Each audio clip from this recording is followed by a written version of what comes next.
بسم اللہ الرحمن الرحیم۔ السلام علیکم ورحمۃ اللہ وبرکاتہ۔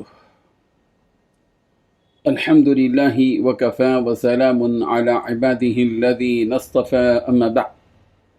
حاضرین و ناظرین، یہ درس نمبر 1885 ہے اور آج سورۃ الزخرف کی 3 آیتوں کی تلاوت اور تشریح کی جائے گی۔ آیت نمبر 21، 22 اور 23، 21، 22 اینڈ 23۔ چلیے سب سے پہلے ہم ان 3 آیتوں کی تلاوت کرتے ہیں، لفظی ترجمے اور ترجمے کے بعد تشریح کرتے ہیں۔ اعوذ باللہ من الشیطان الرجیم، بسم اللہ الرحمن الرحیم۔ ام آتیناہم کتابا من قبلہ فہم بہ مستمسکون بل قالوا إنا وجدنا آباءنا على أمة وإنا على آثارهم مهتدون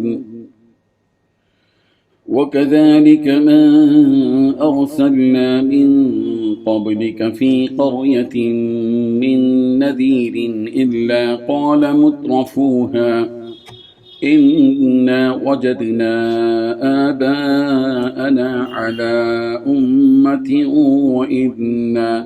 وإنا على آثارهم مقتدون صدق اللہ العظیم۔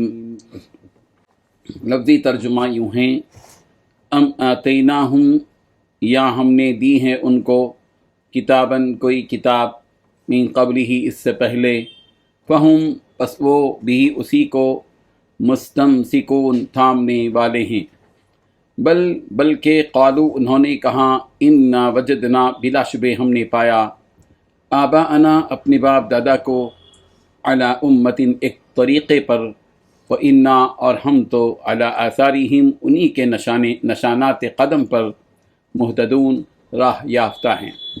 وَكَذَلِكَ اور اسی طرح، ما ارسلنا ہم نے نہیں بھیجا، من قبل کا آپ سے پہلے، فی قریۃ کسی بستی میں، من نذیرین کوئی ڈرانے والا، الا مگر قال کہا مترفوہا اس کے خوشحال لوگوں نے، انا وجدنا بلا شبہ ہم نے پایا، آباءنا اپنے باپ دادا کو، علی طریقۃ ایک طریقے پر، وانا اور ہم تو بے شک، علی آثارہم انہی کے نشانات قدم کی، مقتدون اقتدا کرنے والے ہیں۔ ترجمہ یوں ہے، بھلا کیا ہم نے انہیں اس سے پہلے کوئی کتاب دی تھی جسے یہ تھامے بیٹھے ہیں؟ نہیں، بلکہ ان کا کہنا یہ ہے کہ ہم نے اپنے باپ داداؤں کو ایک طریقے پر پایا ہے اور ہم انہی کے نقش قدم پر ٹھیک راستے پر جا رہے ہیں۔ اور اے پیغمبر، ہم نے تم سے پہلے جب بھی کسی بستی میں کوئی خبردار کرنے والا پیغمبر بھیجا تو وہاں کے دولت مند لوگوں نے یہی کہا کہ ہم نے اپنے باپ داداؤں کو ایک طریقے پر پایا ہے اور ہم انہی کے نقش قدم پر چل رہے ہیں۔ ان 3 آیتوں میں 6 باتیں بیان کی گئی ہیں۔ پہلی بات، بھلا کیا ہم نے انہیں اس سے پہلے کوئی کتاب دی تھی جسے یہ لوگ تھامے بیٹھے ہیں؟ دوسری بات، ایسا نہیں ہے، بلکہ ان کا کہنا تو یہ ہے کہ ہم نے اپنے باپ دادا کو ایک طریقے پر پایا تھا۔ تیسری بات، ہم انہی کے نقش قدم پر ٹھیک راستے پر جا رہے ہیں۔ چوتھی بات، اے پیغمبر، ہم نے تم سے پہلے جب بھی کسی بستی میں کوئی خبردار کرنے والا بھیجا تو وہاں کے دولت مند لوگوں نے یہی کہا تھا۔ پانچویں بات، ہم نے اپنے باپ داداؤں کو ایک طریقے پر پایا ہے۔ چھٹویں بات، ہم انہی کے نقش قدم پر چل رہے ہیں۔ بزرگان محترم، ان آیتوں میں اللہ تعالیٰ ان کے اس قول کی بھی تردید کر رہے ہیں جو وہ کہا کرتے تھے، یعنی مشرکین کی، کہ ہم اپنے باپ دادا کو ایسے ہی ہم نے ایسا ہی انہیں کرتا دیکھا تھا تو ہم بھی وہی کام کر رہے ہیں، اور اگر ہم غلط کام کر رہے ہیں تو اللہ تعالیٰ ہمیں کیوں نہیں روکتا اور سیدھے راستے پر ہمیں کیوں نہیں لاتا؟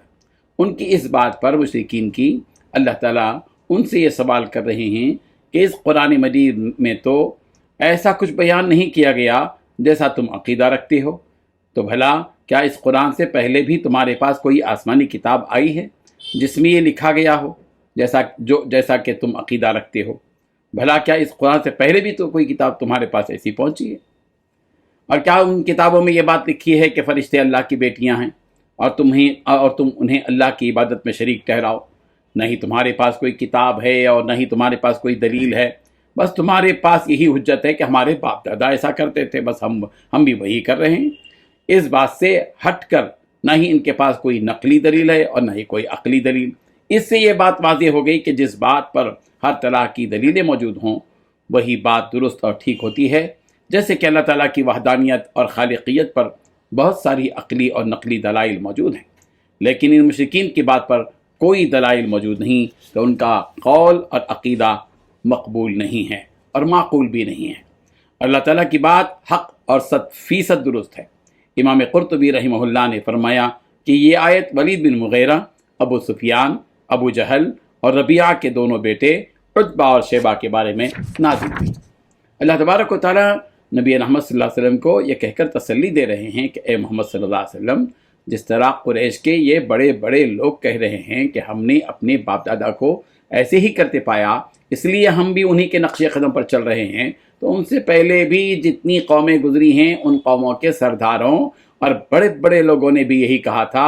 جب ان سے یہ کہا گیا تھا کہ اپنے باپ دادا کے غلط طریقے کو چھوڑ کر اللہ کے بتائے ہوئے درست طریقے پر چلو، تو اس وقت ان کا بھی یہی جواب تھا کہ انا وجدنا آباءنا، ہم نے اپنے باپ دادوں کو بس یہی کرتے ہوئے پایا، ہم تو یہی کریں گے۔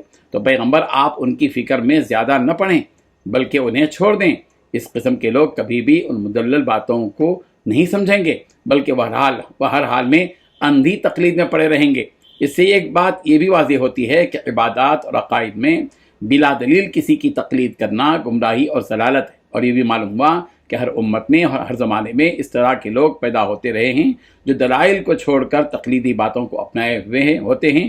چنانچہ ہمارے زمانے میں بھی ایسے لوگوں کی کثیر تعداد موجود ہے کہ جن کے سامنے دلائل بھی پیش کیے جائیں تو وہ بات نہیں مانتے، بلکہ اپنے باپ دادا کی رسم اور ان کے رواج، ان کی روایتوں کو ہی سب سے بڑا سمجھ کر اسی کی اتباع کرتے چلے جاتے ہیں۔ ایسے لوگوں کو چاہیے کہ ان آیات میں غور کریں اور سمجھنے کی کوشش کریں، شاید کہ اللہ تعالیٰ اس جستجو کو دیکھ کر دل و دماغ کھول دے اور سچ بات کو قبول کرنے کی توفیق عطا کر دے۔ اللہ تعالیٰ ہم سب کو ان آیات پر غور و فکر کرنے کی توفیق عطا فرمائے۔ آمین۔ وآخر دعوانا ان الحمد للہ رب العالمین۔